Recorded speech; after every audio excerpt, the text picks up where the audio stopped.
पति पत्नी का सच्चा प्यार।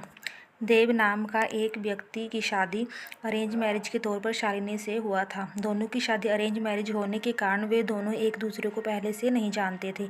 शादी के बाद दोनों एक दूसरे को जानने पहचानने का काम चालू हुआ। कुछ ही दिनों में दोनों एक दूसरे को अच्छी तरह से जल्दी पहचानने लगे थे। जब दोनों में अच्छी तरह से पहचान हुई, दोनों एक दूसरे को समझने लगे थे, तो देव को लग रहा था कि उसे एक बेहतर ही पत्नी मिली है, क्योंकि उसे पूरी तरह से समझने के बाद उसे समझ में आ गया था कि लव मैरिज करना कोई ज़रूरी नहीं है, अरेंज मैरिज में भी अच्छी पत्नी मिल जाती है।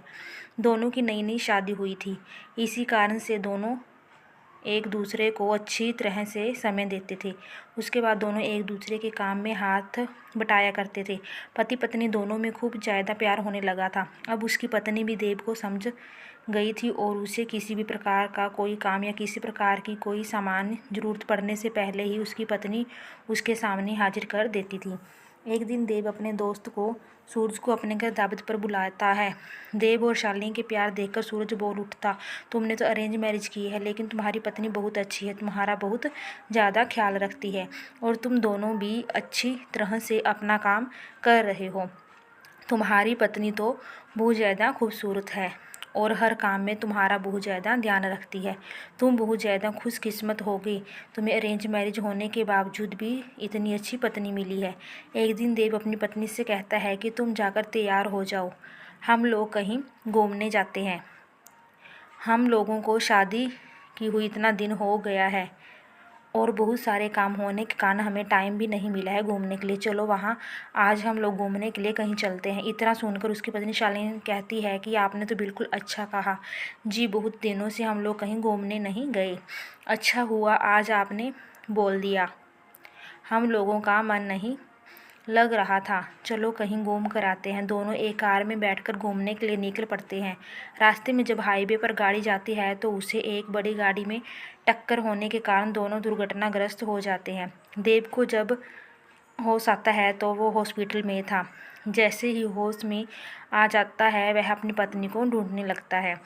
तभी वो अपनी पत्नी को ढूंढते ढूंढते दूसरे कमरे में चला जाता है, जहाँ वह देखता है कि उसके सर और पैर में तो बहुत ज़्यादा चोट आई है। देव घबराकर डॉक्टर से पूछता है कि मेरी पत्नी की तबीयत ठीक तो है, क्या वह सही हो जाएगी ना?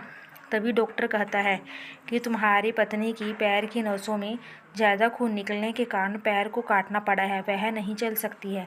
सुनते ही शालिनी की आंखों में आंसू आ जाता है और कहते हैं कि मैं तो आपके ऊपर अब बोझ बन गई हूँ। उसके बाद देव कहता है कि ऐसा कोई बात नहीं है, इतने दिनों से तुमने मेरी इतना ख्याल रखा था, अब मेरा फ़र्ज बनता है कि मैं भी तुम्हारा ख्याल रखूँगा।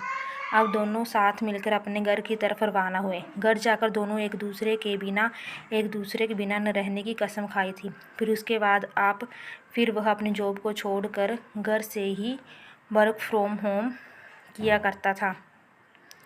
साथ ही घर रहकर अपनी पत्नी की मदद तथा उसकी देखरेख में उसकी मदद किया करता था। इसी तरह एक दिन फिर सूरज का मित्र दोस्त उसके घर आता है और कहता है कि आप घर के काम करने लगे हो, तुम्हें बहुत अच्छा बिजनेसमैन हो, तुम अपनी ज़िंदगी क्यों बर्बाद कर रहे हो एक लड़के के कारण? तुम अपनी दूसरी शादी कर लो, चाहे तो इसे भी अपने पास ही रखो, लेकिन तुम कंपनी में चलो काम करो। इसके बाद देव कहता है कि मेरी पत्नी से बढ़कर मेरी ज़िंदगी में कुछ भी नहीं है, मैं उसकी देखभाल हमेशा करूँगा और करता ही रहूँगा, क्योंकि हमेशा से ही मुझसे प्रेम करती थी और हमेशा से ही हम लोग पति पत्नी आपस में प्रेम करते रहेंगे। फिर वह अपने दोस्त को कहता है कि तुमने एक बार आया था और मुझसे कहा कि तुम्हारी पत्नी बहुत अच्छी है, तुम बहुत खुशकिस्मत होगे, तुम्हें ऐसी पत्नी मिली है। फिर आज क्या बात है, क्या तुम इस प्रकार के बाद मेरी पत्नी के लिए उपयोग कर रहे हो? आखिरकार जितना दिन उसने मेरी मदद की है, मेरा भी फर्ज बनता है कि मैं उसे ज़िंदगी भर मदद करता रहूं। इतना सुनते ही पीछे से उसकी पत्नी भगवान से प्रार्थना करती रहती है कि भगवान, आपने मुझे इतना अच्छा पति दिया है कि मैं इसका शुक्रिया कैसे अदा करूंगी। और वह सदा के लिए एक दूसरे से प्रेम करते रहे और अपनी ज़िंदगी को आगे बढ़ाते रहे। इसलिए मेरा मानना है कि पत्नी चाहे जैसी भी हो, उसे कभी नहीं छोड़ना चाहिए और पत्नी को कोई तकलीफ़ होती है तो उसका साथ देना चाहिए, ना कि उसके साथ छोड़ना चाहिए। अगर आपको हमारी कहानी पसंद आए तो प्लीज़ चैनल को सब्सक्राइब कीजिए।